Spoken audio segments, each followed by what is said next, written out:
मङ्गल र शनिले राजालाई उठाउँछ भनेको हो नि, उठायो नि। अब एउटा कुरो म भनिदिन्छु, के भनिदिन्छु तपाईहरुलाई भने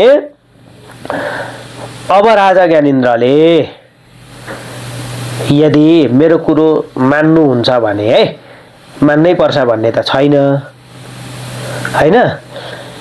एकपल्ट राष्ट्र शान्तिका लागि उनीहरूले केही न केही यो विषयमा त अनुसन्धान गरेका थियो होला नि त, उनीहरू पनि वैज्ञानिक हुन् नि त हैन। अनि उनीहरूको रिसर्चै हामीले खोजेर यो तरिकाले यस्तो हुँदो रहेछ है भनेर बताइदिने हो।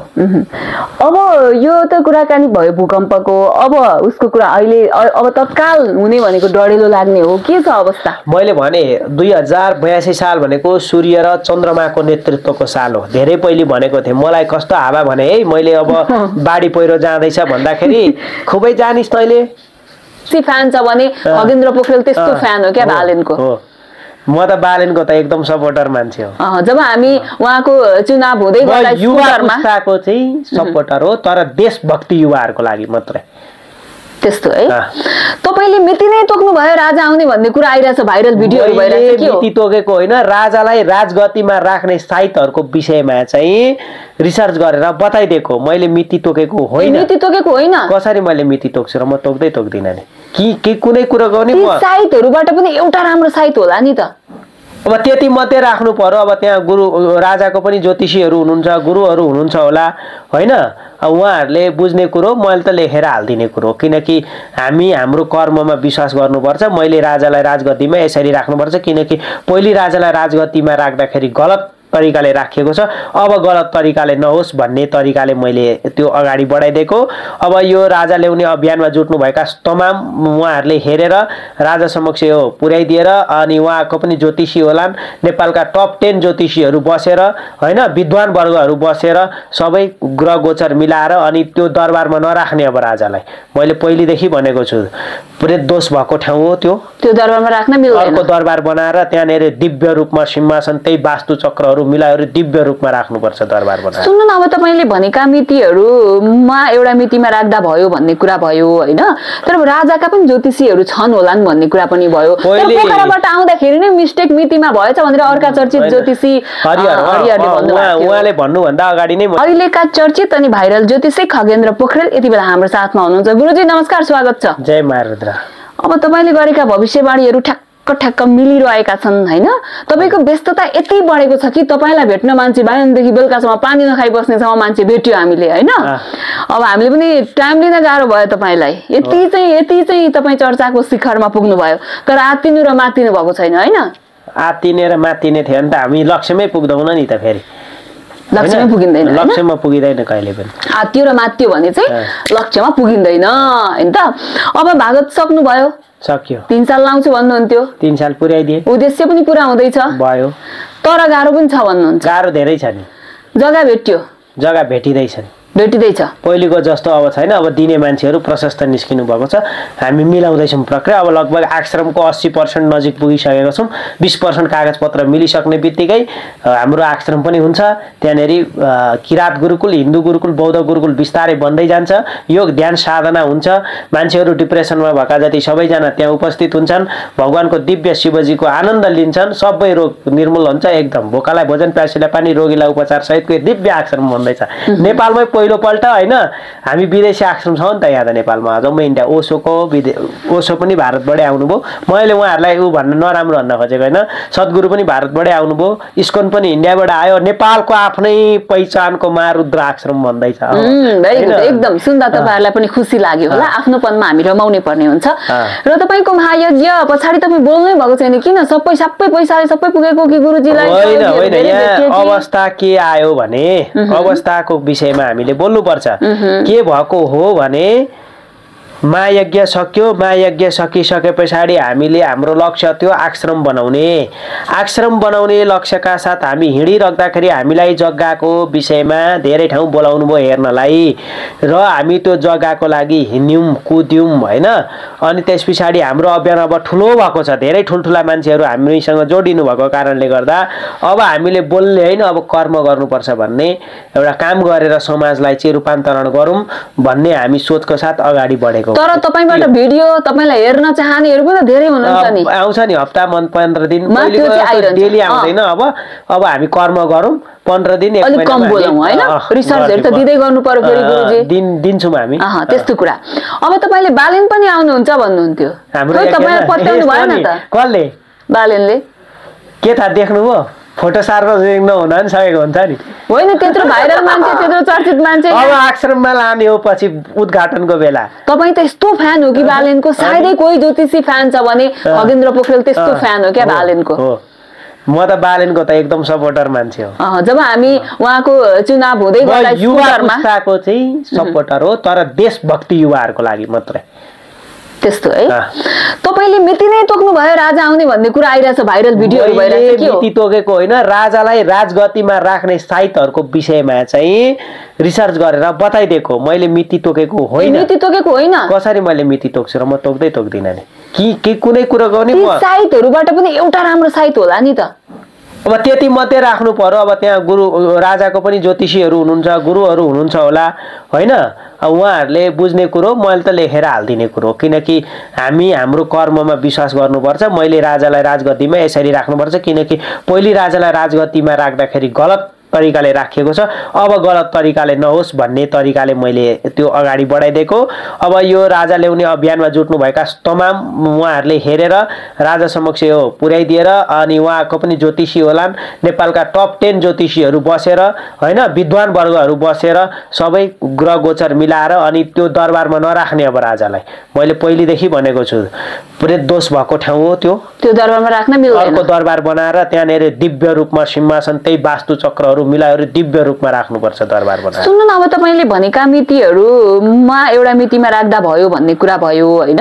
तर राजाका पनि ज्योतिषीहरु छन् होलान् भन्ने कुरा पनि भयो। तर पोखराबाट आउँदाखेरि नै मिस्टेक मितिमा भएछ भनेर अर्का चर्चित ज्योतिषी हरिहरले भन्नुभयो। उहाँले भन्नुभन्दा अगाडि नै मैले 25 गतेको माहौल आउँदाखेरि 2-4 जना राजावादी अभियन्तालाई राजा आउने अवस्था अलिकति मैले गलत देखिरहेको छु चन्द्रमालाई विचार गरेर हिँड्नुपर्छ राजा जस्तो मान्छेले भन्दाखेरि उहाँले त्यसलाई विचार गरेर हिँड्नुभयो त्यसको विकल्प खोजेर हिँड्नुभयो होला हैन। मैले अर्को कुरो पनि गरिरहेको थिएँ मैले पोस्ट पनि गरेको छ फेसबुकमा। अब राजाले गोरखकाली माताको गोर्खाको पूजा गरेर भीमसेनमा हतियार नचढाइकिन राजाले फिल्डमा उत्रिन अलिकति भीमसेनमा के चढाउनु भीमसेन मन्दिरमा गएर हतियार चढाउनु पर्छ। हतियार दरबार हुन्छ नि खड्क भन्छ क्या त्यसलाई चढाउने अनि उहाँ गोरखकाली मन्दिर गोर्खामा गएर क्षमा याचना सहित पूजा गरेर चण्डी पाठ गराउनु पर्छ। ए भनेपछि अब गोर्खा मन्दिरमा मैले अस्ति सूचना दिइसकेको छ लगभग उहाँ यति गरे चाहिँ मैले सूचना दिएको छ राजा जानै पर्छ। अस्ति चाहिँ मान्छेहरु अलिकति भ्रममा पार्ने हो कि राजा खास सवारी रहेछ हैन।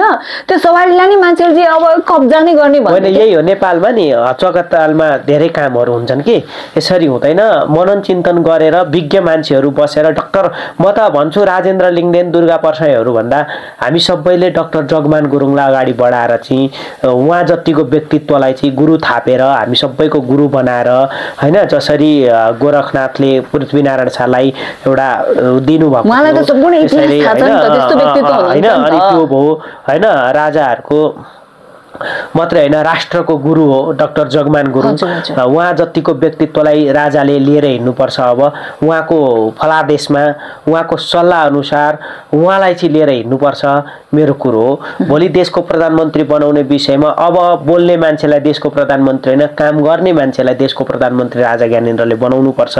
युवा पुस्ताहरूलाई अलिकति जोडतोड दिएर हैन अबको देश बनाउनु पर्ने स्थिति आउँछ किनकि गणतन्त्र धेरै अप्ठ्यारो स्थितिमा छ। मैले पहिलेदेखि भनेको 2082 साल साउन 13 गते समय सम्मको समय यो चैत 23 गतेदेखि 2082 साल साउन 13 गतेसम्मको समय गणतन्त्र ध्वस्त हुन सक्ने मैले पहिले नै धेरै अगाडि भन्देको कुरोहरू हो।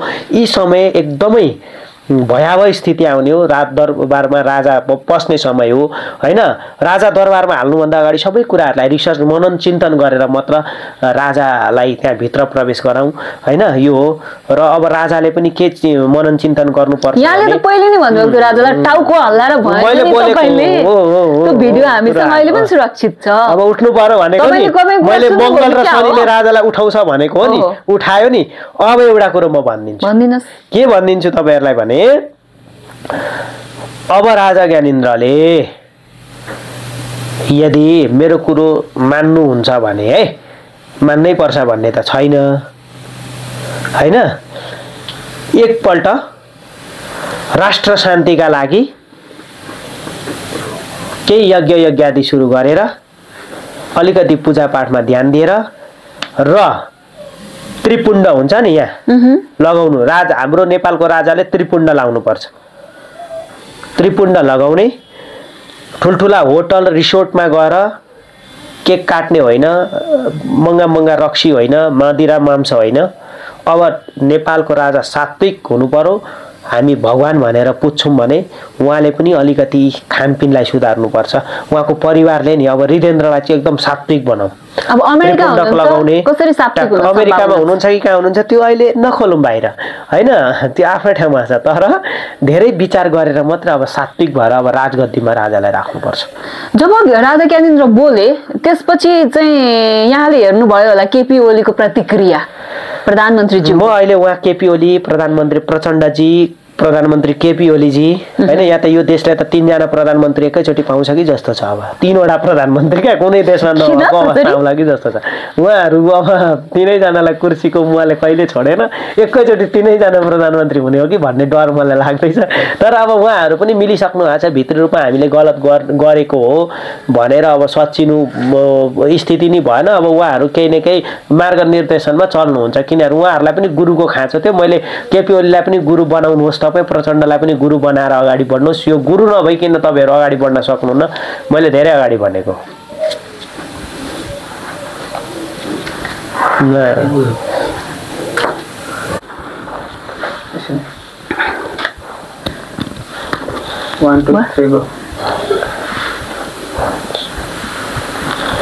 भनेपछि यहाँले यो ठट्टामा भन्नुभएको के 3 जना प्रधानमन्त्री हुन्छ होइन, त्यो स्थिति नेपालमा केही नहोला भन्दै सकिँदैन होइन क्या। अब के पनि हुन सक्ने स्थिति आयो क्या।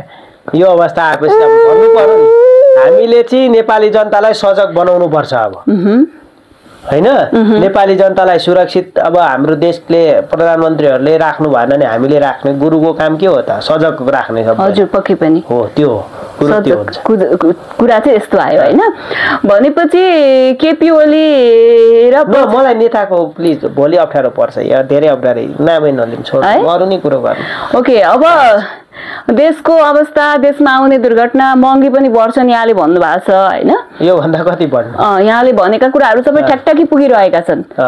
अब विदेशको कुराकानी गर्ने हो भने अमेरिकामा नेपाली पट्टै पठाउँछ है भन्नुभएको थियो, हालत त्यस्तो नै भयो। तपाईँलाई डोनाल्ड ट्रम्पले चुनाव जित्नु भन्दा 1 महिना 2 महिना अगाडि नेपालीहरू अमेरिकामा बस्नेहरू सावधान भन्ने मान्छे म होइन। अहिले नेपालीहरू ग्रिन कार्ड हुनेलाई नि गाह्रो बनाइदियो, फर्कायो।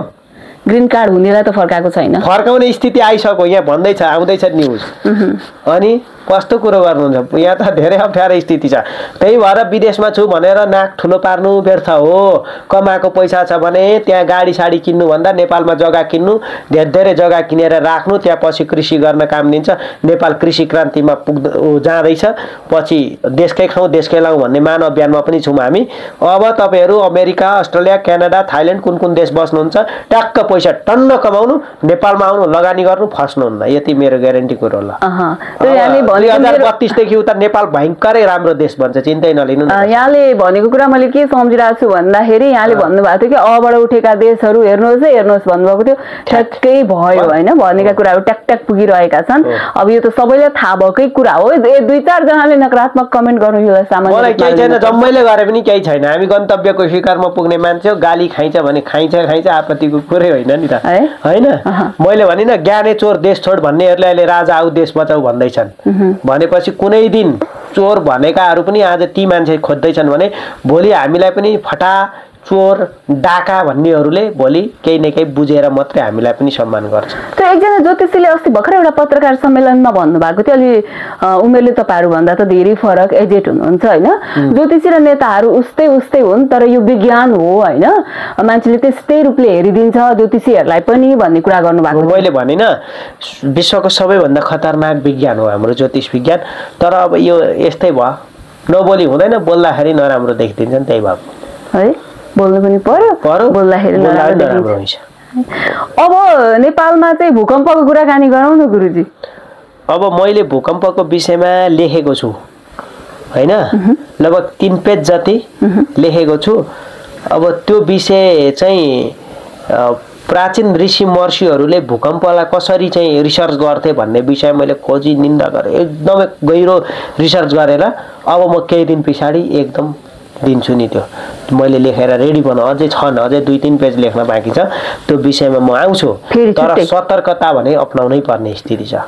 कति बेला के हुन्छ थाहा हुँदैन, आउन सक्ने स्थिति। मैले भनिरहेको छु 2 बजीदेखि 7 बजीको समय हुन्छ नि बिहानको समय, यो भूकम्प आउने अत्याधिक समय हुन सक्छ। हरेक दिन चाहिँ अवेर हुनु पर्यो। यो समयहरूलाई अलिकति मनन चिन्तन हामी नेपालीले गर्नुपर्छ। फेरि डर देखाएको होइन है मैले, ठुलो आउँदैन, अस्ति भने जस्तै सामान्य धेर ठुलो चाहिँ आउँदैन, नडराए हुन्छ। नडराए हुन्छ। म रिसर्च गर्दैछु, त्यो पनि यसको बारेमा बोल्नु खोज्दैछु, किनकि नखोजी बोल्नु र ऊ हुन्छ अहिले खोजेको कुरो अलिकति भनिदिएको होइन। आधार के हो भन्ने खालको कुरो कसरी, मलाई धेरैले आधार के हो भन्नुभयो, आधारै भनिदिने सूत्रै भनिदिने हो भने त हाम्रो त पढ्न आउनु पर्यो नि त होइन। म सूत्र खोज्दैछु, किनकि हाम्रा ऋषि महर्षिहरूले केही न केही यो विषयमा त अनुसन्धान गरेका थियो होला नि त, उनीहरू पनि वैज्ञानिक हुन् नि त होइन। अनि उनीहरूको रिसर्चै हामीले खोजेर यो तरिकाले यस्तो हुँदो रहेछ है भनेर बताइदिने हो। अब यो त कुराकानी भयो भूकम्पको, अब उसको कुरा अहिले अब तत्काल हुने भनेको डढेलो लाग्ने हो, के छ अवस्था? मैले भने 2082 साल भनेको सूर्य र चन्द्रमाको नेतृत्वको साल हो। धेरै पहिले भनेको थिएँ, मलाई कस्तो हावा भने है मैले अब बाढी पहिरो जाँदैछ भन्दाखेरि खुबै जानिस् तैँले